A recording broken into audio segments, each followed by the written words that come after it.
Voilà, la 10e méthode pour obtenir un anhydride d'acide. En faisant réagir un chlorure d'acide sur un acide carboxylique, on obtient aussi un anhydride d'acide.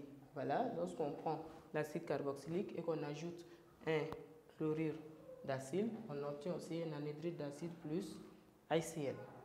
Exemple, quand on prend l'acide propanoïque, CH3 liaison CH2 liaison COH plus CH3 liaison COCl, le chlorure d'éthanoïle, on obtient l'anhydride éthanoïque et propanoïque CH3 liaison CH2 liaison CO liaison O liaison CO liaison CH3 plus HCl.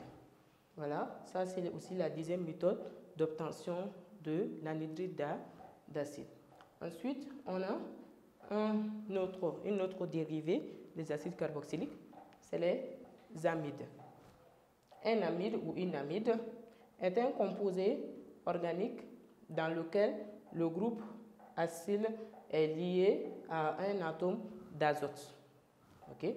Dans ce cas, la formule générale des amides non substitués est R liaison CO liaison NH2. Okay? Ça, c'est la formule générale des amides non substitués.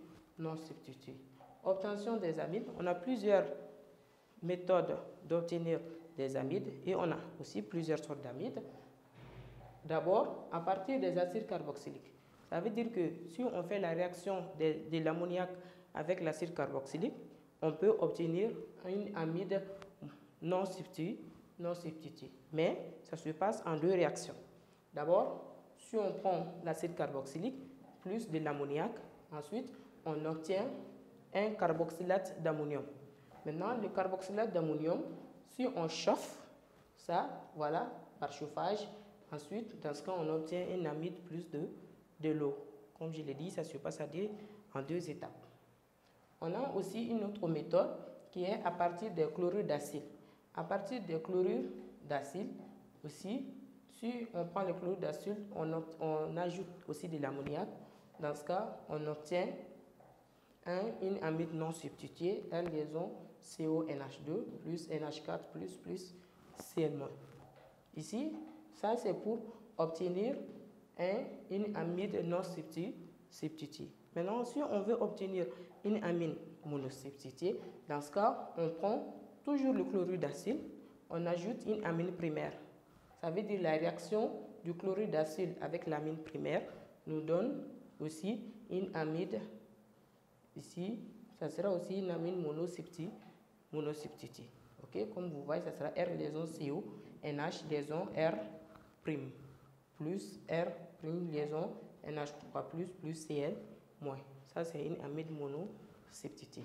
Maintenant, si on veut avoir une amide disubstituée, on prend toujours le chlorure d'acide, mais cette fois-ci, la réaction, ça sera avec une amine secondaire. 2R prime liaison NH liaison R seconde.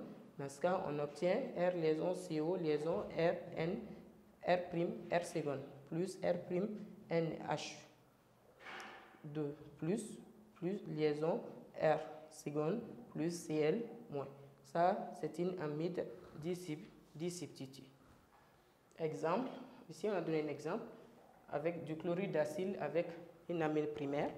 On a CH3 liaison CH2 liaison COCl plus 2 CH3 liaison NH2 qui donne CH3 liaison CH2 liaison CO NH liaison CH3 plus CH3 liaison NH3 plus Cl-. Okay? Comme vous voyez ici, c'est une amide qui est là. Ici, celui-là est une ramification. Alors on va dire, comme c'est lié à N, on va dire N-méthyl 1, 2, 3 propanamide. N-méthyl propanamide.